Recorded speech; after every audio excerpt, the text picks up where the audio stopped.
Карысы бардын ырысы бар.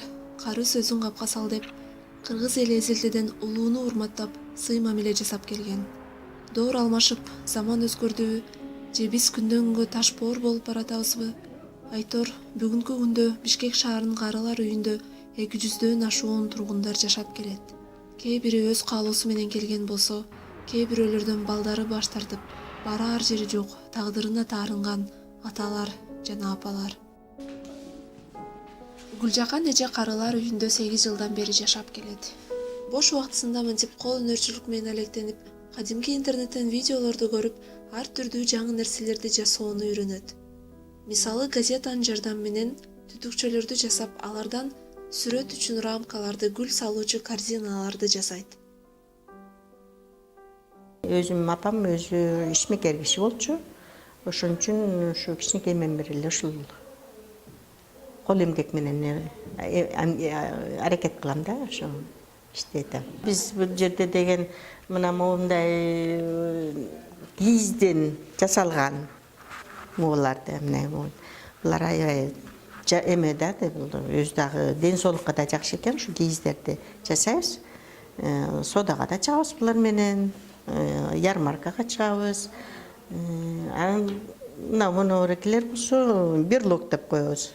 Бул берлогдор машинесине илип коюшат, кээ бир шоферлор алышат, ушуларды көп алышат экен, ушулар да ходовой экен, абдан жакшы.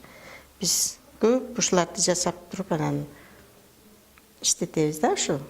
Мен көп иштедим, бул жерде келгеним иштеп тынымы жок, эметип турам, иштеп турам. Мына мооларды жасайбыз, бул подушкаларды жасайбыз. Ушуларды дагы машиненин терезесине койсо, кыргыздын нукра оюлмо чиймелери жакшы көрүнөт терезеден караганда дагы. Курак бар. Курактарыбыз бар. Курактарды дагы койсо, бул дагы кыргыздын нукра кол эмгектери болот экен. Булар абдан жакшы.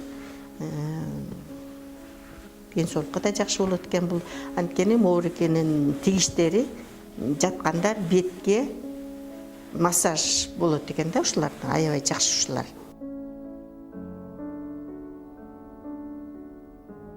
Айылга караганда бул жер жакшы. Карай турган кишилер, докторлор бар. Дары-дармек үчүн чуркабайсың. Тамагын да өз убагында берип турушат.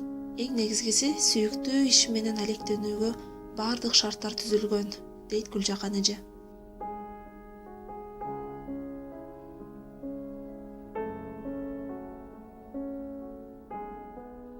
Биз материалдарды, мооларды биз сатып, ушулардын эле акчасына кайра эле базардан барып сатып алабыз.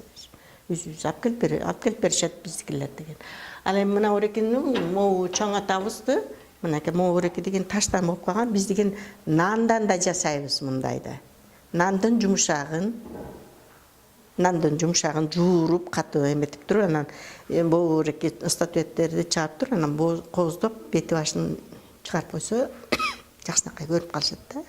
Бүгүнкү күндө 200дөн ашуун тургундар бар. Ошонун 71-и кыргыздар.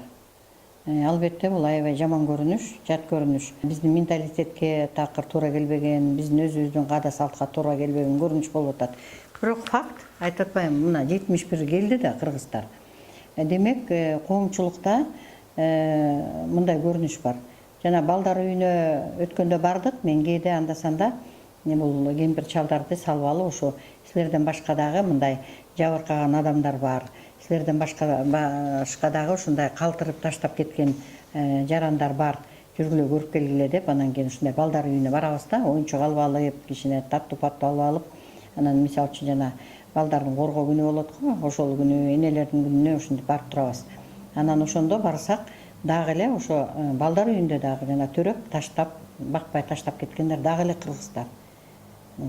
Демек, карыларга карабай, балдарга карабай таштап аткан соң, бул коомчулуктун бир чоң көйгөйү. Бул чоң жараты, оорусу деп эметсек болот. Менимче бул жанакы өзүлөрүнүн багы моралдык, жанакы идеологиялык деңгээли төмөн түшүп кеткен адамдарбы, же жалпы эле балким биздин коомчулукта ушу жалпы тарбия иштери, идеология иштери аксап атканын билдирет. Туурабы? Мына азыр ажырашкандар көп. Жанагы дүктөрөп таштап кеткендер көп. Ата энесин алып келгендер көп. Жашоо бул сыноо, сыноого сынбаш керек. Кандай гана кыйынчылык күнгө туш болбойлу, алды элеп агып, бизди өстүргөн ата энебизди өмүрүнүн балким акыркы жылдарында азаптуу күнгө салбай, кадырлап барктап, сыйлап алаарбыз.